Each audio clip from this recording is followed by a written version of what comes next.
Oh, sweet! Traffic! Nice!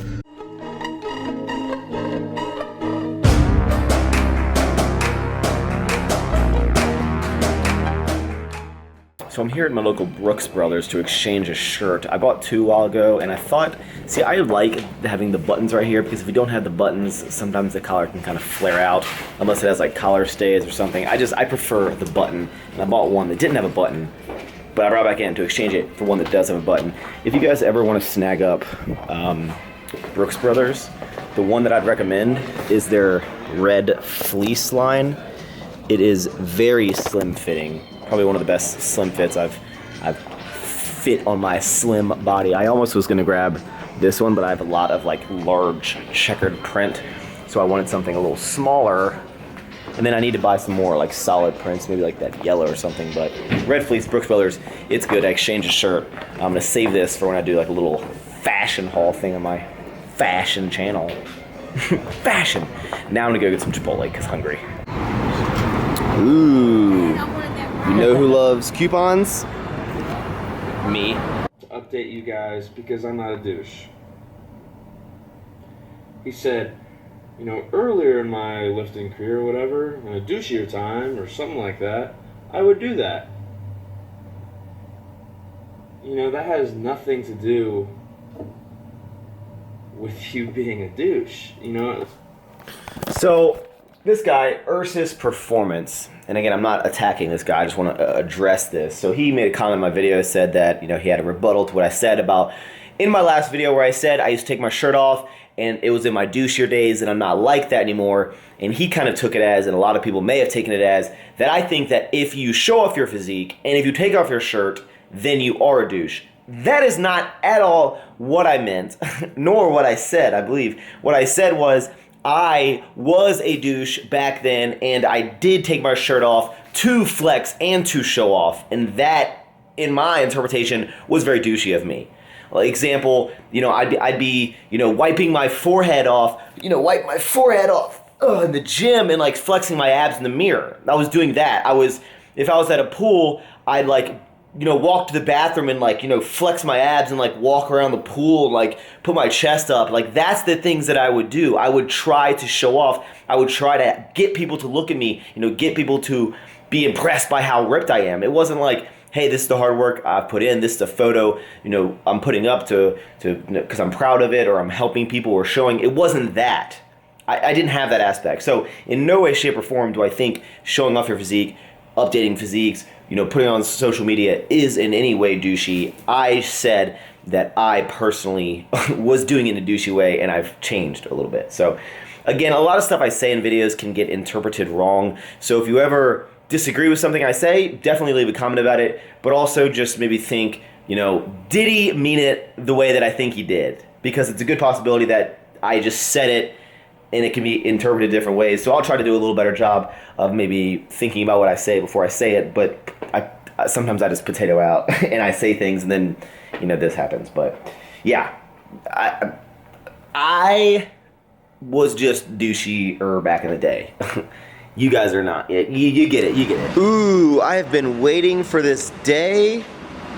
The SRT side by side in the parking garage. You got the blacked out version, and then the maxxchewning white girl edition. Woo! So over this accessory day footage, I want to talk about a topic that a lot of people will, you know, mention if they don't know necessarily who I am, in terms of stumbling across my channel or my video, and they're like, "What the hell? You know, this guy, his legs are so small and he can squat all this weight. I'm twice the size of him and my deadlift is only like 4 or 5. Like, what am I doing wrong? Why is he so strong?" Like, they can't wrap their head around it. And obviously, you guys, my subscribers, my family, right? You get it. You know what the reasoning is, because you're smart. You're loyal. But I want to give my thoughts about why I have the strength that I do, and, you know, my opinions on them. And obviously, there's a lot more factors that go into this, so don't overthink this. These are just kind of the main points I want to talk about. So why am I so strong? The main reason is going to be my training style. I've obviously trained for a long time in these lower rep schemes on the main compound movements, because honestly, the main compound lifts are the where my real strength shows. So like the deadlift and the squat, right? So I may be able to deadlift 2 to 300 pounds more than some people, but they could whoop my butt on a lat pull down or a row, right? So I put all of my strength sets and my strength emphasis on these main movements. I train in a lower rep scheme. I've always done that. I've enjoyed that. And that's going to be the biggest factor of my strength increasing over the past couple of years, is because I train in a strength training way and I am consistent with it. A lot of it also is going to go into my leverages. I have great leverages for deadlifts. Another thing is going to be the intensity of my deadlifts. Y'all think it's ridiculous when I get so amped up and I yell, but I think a lot of people are missing out on strength potential because they do not unlock that like animal rage inside of them, because it helps a ton and it's hard to explain it, but like I have to be in that mindset on deadlifts or else 405 pounds is going to be hard for me. So intensity has a huge carryover for me. As far as why am I not large, obviously the biggest reason is going to be, a combination of my training style and my caloric intake. Ever since I started lifting, I went from 145 pounds to about 163, 165. Then I stayed at 165 for a long time, and now I'm up in like 175. So, me not eating a lot of calories is going to have a huge, reason why I'm not large. Also, again, my training style, I do not train for the hypertrophy to grow the muscles, or at least I haven't. I've always just trained in lower rep schemes, and that's really going to have a larger carryover to your strength than, how big your shoulders are going to be. And the final thing, and I never want to use this as an excuse, but honestly, genetics are just going to have a huge factor in, your potential of how you can look. I also think genetics come into play when it comes to strength, but I don't really want to dive into that. So leave your opinions down below. Obviously, the main thing is because, Max, you don't eat any food. You look like a frail little girl, and the fact that I train in reps of about 2 to 5. So leave some comments. Thank you. So since a ton of you watch this channel who have like a lot of knowledge out there, I've had like a dull aching pain right where my shoulder meets my tricep, like the insertion, where like the shoulder kind of cuts like down, right? If I was cut, like right here, just like an annoying throbbing, I don't even want to call it pain. It's just like a throbbing, annoying, like I can just tell something's going on right there. It's been like that for a couple days. Doesn't hurt, it's just annoying. So if anyone knows what that could be, inflammation or something, let me know. Fix me. So one thing about owning this Jeep that I knew it would come. I knew it'd be a day when I'd have to do this, and that is put gas in the tank, because you don't use regular gas, you use premium. And if for any reason you don't know, premium is more expensive than regular. So to fill up the tank, which was, I think this is a 23 or maybe even 25 gallon tank, so this isn't even all the way full.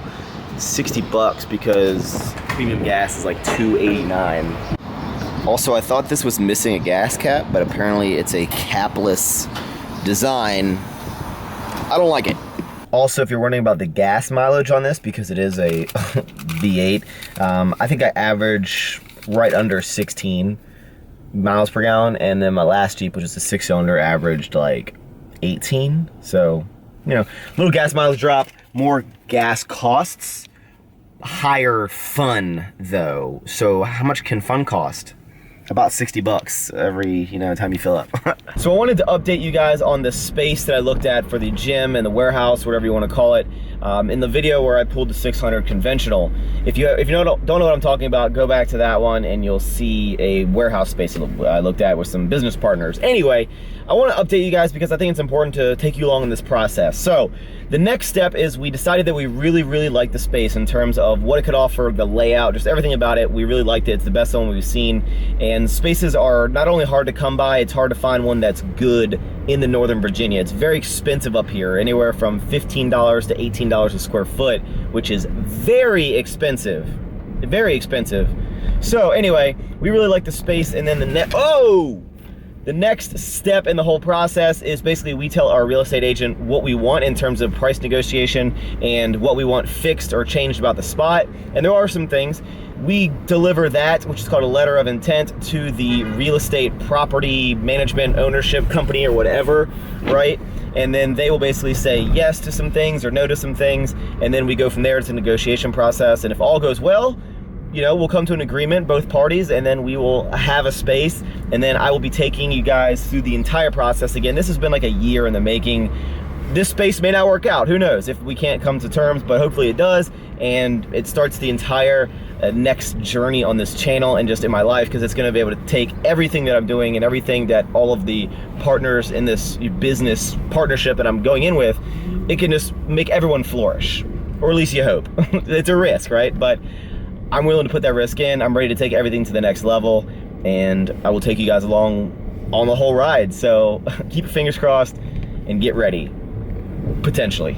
So I'm rocking the brand new Made Athletics shirt by my boy Nick Wright.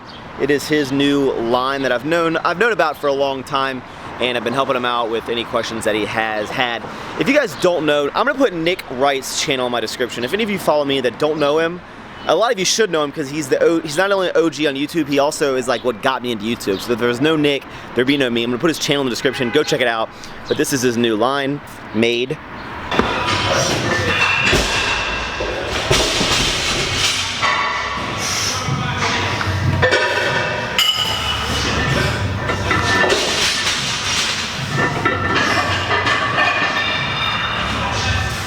Okay, so welcome to the ending portion of the video. Tonight, we're working with 365 pounds for 5 sets of 3.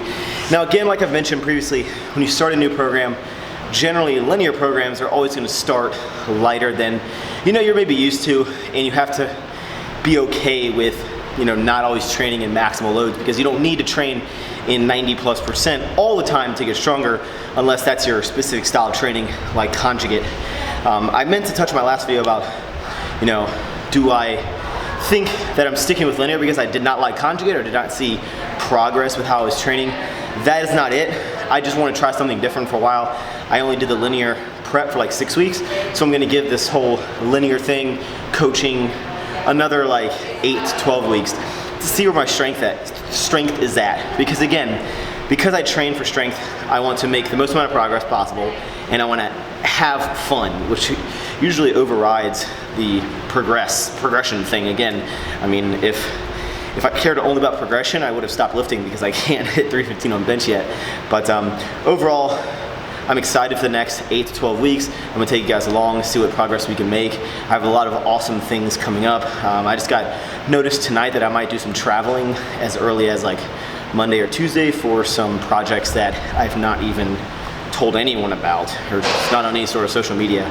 So that will be a surprise if I end up flying out Monday or Tuesday. So you guys will stay tuned on that. I got like a headache. My like jaw back here hurts, and my friend Daryl, who I'm actually training with on Saturday, he's in med school, dental school. He's going to be a dentist, and I talked to him about like this like jaw soreness when I clench my teeth, and he says it's probably because I clench my teeth when I sleep, thus giving me headaches like I have been getting. So I got a headache tonight, so I had to cut my workout a little bit short because it's just kind of throbbing, and I'm gonna go home. One thing I'm trying to do is, I've been drinking like a gallon of water a day for the longest time. I want to up that to about 2 gallons. A lot of it I drink during work. I drink probably at least a gallon, or I probably drink a gallon at work, and then usually the rest of the night is when I drink small amounts of water, just like 30 ounces during my workout. But I'm gonna head home. Hope you guys enjoyed this video, and get ready for hopefully some strength gains, a lot of cool projects unraveling soon. Leave some comments down below what kind of videos you guys would like to see. I know we got to do the Dave eating 99 and 100 because that'll be like pretty cool. So thank you guys for watching. I'll see you later.